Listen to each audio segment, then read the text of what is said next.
জয়গুরু। পরমদয়াল শিশি ঠাকুরের শ্রীচরণে জানাই ভূমিষ্ঠ প্রণাম। আপনাদের প্রতি প্রত্যেককে জানাই রানন্দিত জয়গুরু। আজ ইষ্ট প্রসঙ্গে আলোচনা করব পরমদয়াল শিশি ঠাকুর যে আচার্য পরম্পরা রেখে গেলেন তা কিন্তু আমাদের কথা ভেবেই। আমরা কোনো অবস্থাতেই আমরা অসহায় নই। তো আজকে এমন একটা ঘটনা আমি পড়লাম, আপনাদের সাথে শেয়ার করব। সব অবস্থা আমাদের সমান চলে না, তাই পরমদয়াল শিশি ঠাকুর আমাদের শেখালেন অহংকার শুধুমাত্র করতে হয় তাকে নিয়ে, ঠাকুরকে নিয়ে অহংকার করুন, ঠাকুরই আপনার অহংকারের বিষয়বস্তু হন। কিন্তু কোনো রকমভাবে যদি নিজের বিষয় সম্পত্তি নিয়ে একবার অহংকার করেছি তাহলে আর চিন্তা নেই। অনুভূতির কথা। অনুভূতি শব্দটি বহু ব্যবহৃত, কিন্তু শব্দটির যথার্থ অর্থ সম্বন্ধে সম্যক ধারণা থাকা প্রয়োজন। অনুভূতির ধাতুগত অর্থ হল অনুপূর্বক ভূ ধাতুক 3 প্রত্যয়। ভূ মানে হওয়া, তাই এর মধ্যে একটা হওয়ার বিষয় আছে। পরম প্রেমময় শ্রী শ্রী ঠাকুরের ভাষায় জেনে হওয়া আর তা জীবনের সাথে গেঁথে নেওয়া, অর্থাৎ চরিত্রে রূপায়িত করা, তাকে তাই অনুভূতি। শ্রী শ্রী ঠাকুর সত্যানুসরণে বললেন, যে অনুভূতির খুব গল্প করে অথচ তার লক্ষণ প্রকাশ হয় না, তার গল্পগুলি কল্পনা মাত্র বা আড়ম্বর। যত ডুববে তত বেমালুম হবে। যেমন ডালিম পাকলে ফেটে যায়, তোমার অন্তরে সৎ ভাব পাকলে আপনিই ফেটে যাবে, তোমার মুখে তা প্রকাশ করতে হবে না। তাই অনুভূতি কোনো বিচ্ছিন্ন বিষয় নয়। আমরা যখন গুরুর নির্দেশ পালনে ব্রতী হই, আচার্যদেবের নির্দেশিত কর্মগুলি নির্বিচারে করতে থাকি, তখন কর্মক্ষেত্রে বিভিন্ন রকমের দ্বন্দ্ব আসে। আবার গভীর বিশ্বাসের উপর নির্ভর করে সেই সব দ্বন্দ্ব অতিক্রম করি, তখন তার প্রতি বিশ্বাস আরও গভীর হয় এবং তৎসম্পর্কিত অনুভূতিও হয়। এই অনুভূতিই জ্ঞান। শ্রী শ্রী ঠাকুর বললেন, অনুভূতির দ্বারা যা জানা যায় তাই জ্ঞান। আচার্যদেবের ঈপ্সিত কর্ম করার প্রয়াসের মধ্য দিয়ে আমার এমন কিছু অনুভূতি হয়েছে যা আগে কখনো হয়নি। ডাক্তার কৃষ্ণচন্দ্র দাস এই ঘটনা বলছেন। দাদাজি এমনি বসে থাকেন আর তিনি আমাদের সামনে, আমরা ভাবি বড় বড় কথা বলছেন, আসলে সত্য কিছুই না, এমনটা কোনোদিন কিন্তু ভাববেন না। এই ঘটনা শুনলে আপনারা বুঝতে পারবেন যে তার নির্দেশ পালনের মধ্য দিয়ে কি হতে পারে। পানিহাটিতে এক পরিবার বাস করে। পানিহাটির ঘটনা। তারা পরমদয়ালের শ্রীচরণাশ্রিত। পরিবারটি উচ্চবিত্ত। অভিজাত অঞ্চলের একটি হাউসিং কমপ্লেক্সে একটি বড়সড় ফ্ল্যাটে থাকেন। তাদের দৈনন্দিন জীবনযাপনও অত্যন্ত উচ্চবিত্ত মানের। কিন্তু লকডাউনের সময় থেকে তাদের আর্থিক অবস্থার অবনতি ঘটতে শুরু করে। ঠিক লকডাউনের সময়টাতে, বুঝতে পেরেছেন, করোনাকালে সময় অবস্থা এমন জায়গায় পৌঁছায় যে তারা তাদের গাড়ি বিক্রি করে দেন, ফ্ল্যাটটিও বিক্রির সিদ্ধান্ত নেন। এমন অবস্থা।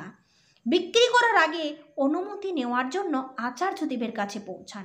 এত বড় একটা সিদ্ধান্ত নেওয়া হবে, শুধু নিজে নিজে কি একলা সিদ্ধান্ত নেওয়া যায়? তো সেই জন্য আচার্যদেবের শরণাপন্ন হলেন পরিবারটি। আচার্যদেব তাদের বললেন, ফ্ল্যাটটা এখনই বিক্রি না করে তারা যেন সাধারণ মানের জীবনযাপনে নিজেদের অভ্যস্ত করে তোলে। ব্যাপারটা বুঝতে পারলেন? সব কিছুটাই এতটাই উচ্চবিত্ত পরিমাণের হয়ে গিয়েছিল, নিচে নামাটা এতটা আপে উঠে গেছিল, ডাউনে নামাটা তাদের জন্য খুব চাপের হয়ে গিয়েছিল। ফ্ল্যাটটা বিক্রি করা যায় কিভাবে? আচার্যদেব বললেন, তাদের যে জীবনযাপনটা, চালচলনটা তারা যেন একটু ডাউনে, একটু লোতে করে আর কি। নিজেদের সাধারণ জীবনযাপন মানুষ যেমনভাবে করে ওইভাবে করতে বললেন। আচার্যদেবের নির্দেশ মতো তারা সাংসারিক নানান খরচে হ্রাস টানতে থাকেন। ফ্ল্যাট বিক্রির সিদ্ধান্ত থেকে সরে আসেন। কয়েক মাস এইভাবে চলতে চলতে এক সময় তাদের আর্থিক অবস্থার উন্নতি হতে শুরু করে। মেয়ের পড়াশোনার বাধাও দূর হয়। ক্রমে তারা সপ্তাহে অন্তত একদিন পানিহাটি ঠাকুরবাড়িতে ভোরের প্রার্থনায় যোগদান করতে থাকেন। কিছুদিন পরে আনন্দ করে দোলের সময় এসে আচার্যদেবকে তাদের উত্তরণের কথা নিবেদন করেন। আচার্যদেব তাদের আরও কিছুদিন সাধারণ মানের জীবনযাপনের নির্দেশ দেন। প্রথম অবস্থায় আচার্যদেবের নির্দেশ পালন করেছিলেন, দ্বিতীয়বার আবার তিনি নির্দেশ দেন যাতে করে আরও কিছুদিন এরকম সাধারণ জীবনযাপনে অভ্যস্ত হন। আচার্য নির্দেশ পরিপালনের মধ্য দিয়ে কিভাবে গহীন অন্ধকারময় জীবন থেকে আলোকময় জীবনে উত্তরণ ঘটে সেই সম্বন্ধে তাদের প্রগাঢ় অনুভূতি হয়। অযথা বাহুল্যময় জীবন থেকে কিভাবে বাহুল্য বর্জিত জীবনে অভ্যস্ত হওয়া যায় সেই বিষয়ে তাদের অভিজ্ঞতাও হলো। এক্ষেত্রে তাদের একটা শিক্ষাও হলো, তারা চরম বিপদ থেকে রক্ষা পেলেন। এখন থেকে 2 বছর আগে আমার জীবনের এক কঠিনতম সময়ে আমি আচার্যদেবের কাছে যাই। আমার সবচেয়ে বড় সমস্যা ছিল আমি যে দিন দিন স্বাভাবিক অবস্থান থেকে তলিয়ে যাচ্ছিলাম তাও বুঝতে পারছিলাম না। আচার্যদেব কিছু কাজের কথা বললেন, আমাকে ল্যাপটপ কিনতে বললেন, আমাকে বুঝতে না দিয়েও বোঝালেন যে তিনি আছেন আমার জীবনের পরমাশ্রয়দাতা রূপে।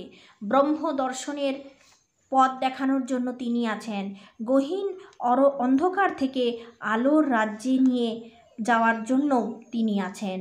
দোলের সময় যখন তার কাছে গেলাম, আমায় জিজ্ঞাসা করলেন আমার 2 বছর আগের সার্বিক অবস্থান ও এখনকার অবস্থান কি এক? অবশ্যই এক নয়, সেটা বুঝতে পারি। 2 বছর ধরে তার নির্দেশ পালনের চেষ্টার মধ্য দিয়ে অনুভব করলাম আচার্যদেব আমার ত্রাতা, আমার পরমাশ্রয়। মানুষ যখন বৈধি চলনে চলে একানুরক্তি তীব্রতা ও ক্রমাগতিকে চরিত্রের সম্পদ করে তোলে। বিশ্বাস, নির্ভরতা ও আত্মত্যাগ স্বাভাবিক হয়ে ওঠে। তখন প্রিয়পরম একাত্ম হয়ে ওঠেন। তখন তাকে ছাড়া আমাদের চলে না, তাতে আমরা সম্পূর্ণরূপে নিমজ্জিত হই। চিনি যেমন জলের মধ্যে দ্রবীভূত হলে তার আর আলাদা কোনো অস্তিত্ব থাকে না, এই অবস্থাটাকেও বলে বিমালুম অবস্থা। তখন আমাদের জ্যোতি, জীবন ও সেবা দিয়ে উপলব্ধ অনুভূতি প্রকাশিত হয়। অন্তরে যখন আমার প্রিয়পরম বিরাজ করেন, আমার চিন্তা, বাক্য, কর্ম তখন দীপ্তভাবে ঘোষণা করে স্বার্থ আমার তুমি শুধু, কোনো প্রয়োজন স্বার্থ নয়। ভর দুনিয়ায় যা হোক না হোক তোমার অতৃপ্তি করি যে ভয়, তোমার তৃপ্তি স্বস্তি পোষণ, বিশ্বে তোমার জয়গান, তাই যেন হয় সাধনা, তাই হোক আমার অভিধান। এই প্রার্থনার বাস্তবায়নেই আমাদের জীবনের সার্থকতা। এইভাবে আমরা আচার্যদেবের আশ্রয় পেয়ে এতটা আমাদের পরিবর্তন হতে পারে।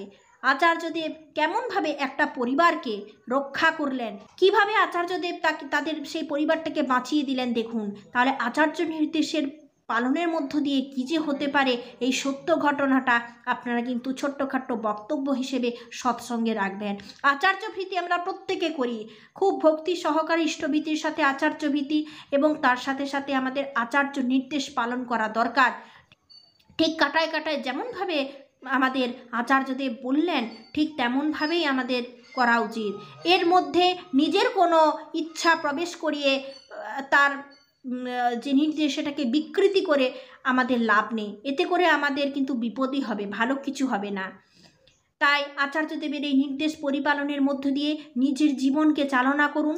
তার নির্দেশ পালনের মধ্য দিয়ে আমাদের অবশ্যই একটা পরিবর্তন আসবে। এই অবস্থার পরিবর্তন আমাদের করার জন্য অবশ্যই আচার্যদেবের শরণাপন্ন হওয়া উচিত, তার নির্দেশ মাথায় নিয়ে চলা উচিত। তিনি যে আছেন আর ঠাকুর যে আচার্য পরম্পরা রেখে গেছেন তা আমাদেরই জন্য।